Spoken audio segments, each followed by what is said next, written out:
Next week on Thursday, Chapter 34. Too late for coffee. Barely 20 minutes had ticked by. It felt like hours.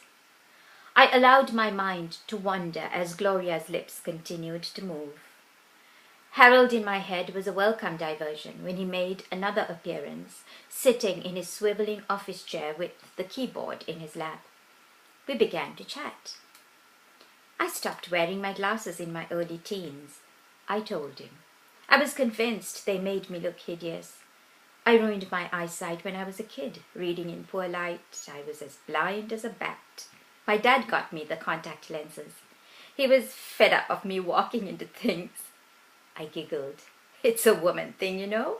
We are vain creatures. Harold in my head nodded and began to type. A haphazard chain of letters slid onto the screens.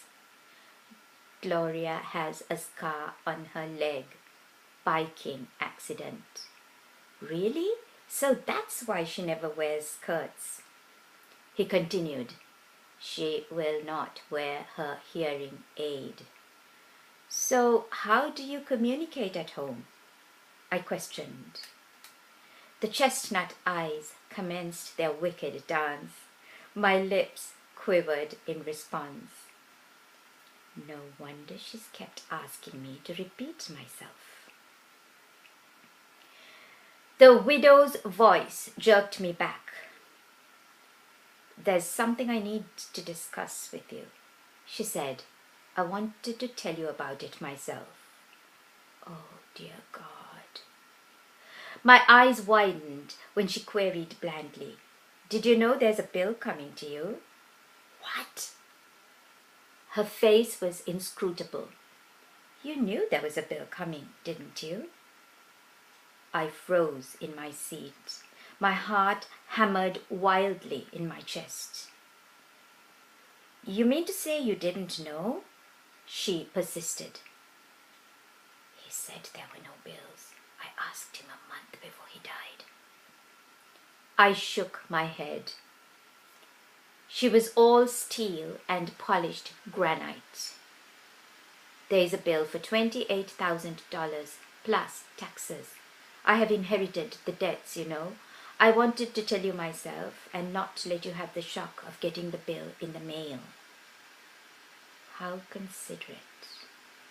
Gloria piled on the pseudo-sincerity. Are you okay with this? I know you mentioned that cash wasn't flowing. We could talk and negotiate. But there's nothing owing. I struggled to regain my composure. The last bill was for $10,000, Gloria, and Harold accepted post-dated checks.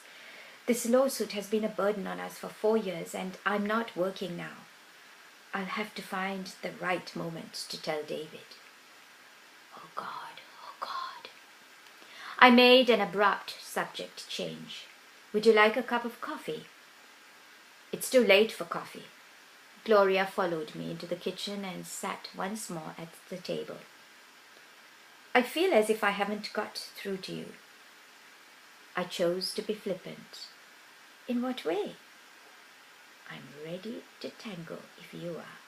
Two can play at this game, lady. I refused to be goaded into another demeaning dialogue. For the first time since I had known her, Gloria was at a loss for words. I took charge of the conversation. My turn to talk, okay, lady? While I was talking to my mother yesterday, I commenced, I realized that Harold was the friend I used to long for as a child. No one knew what to make of me and my craving for books and quiet corners, I think. But Harold, oh, I could talk to Harold for hours. I was on a roll. I remember once, as a teenager, I was over the moon when I came across a volume of poetry in a bookshop. I thought it was out of print. My sister told me I was nuts. She said, nobody reads those things. You know, I think I found nobody in Harold. No comment. Another reason why I felt obliged to go down to the office regularly was because Pauline tried to do away with herself several times. I didn't want to burden you with my concerns. I had to make sure he was all right. Oh, he wasn't depressed, she was prodded into responding. He wouldn't allow himself the luxury of getting depressed. The warmth of the memories swept over me and dispelled for the moment the waves of animosity emanating from the woman sitting in my kitchen. I smiled reminiscently. He was a big person, wasn't he? He occupied a big space, but it was such a good space.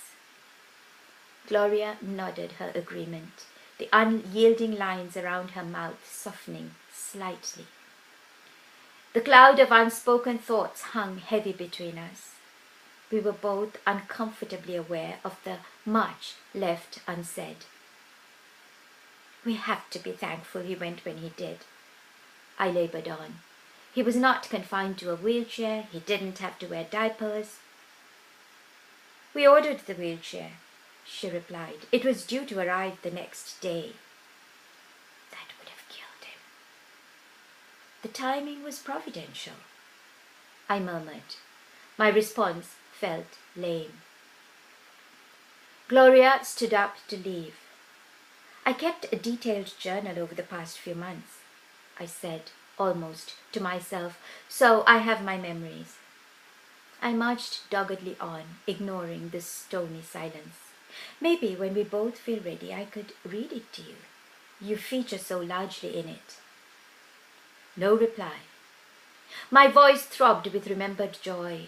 I loved reading to him. Gloria headed for the coat closet and retrieved her calf-length jacket.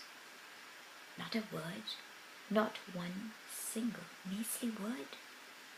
She suffered my lukewarm hug when she took her leave. I tried to sound sincere when I said, "Take care of yourself, Gloria." I shut the front door and leaned against it, taking deep, deliberate breaths until the palpitations subsided. It was 2:30, the end of the longest half-hour of my life. How was I going to tell David? I called Catherine and cried. To be continued.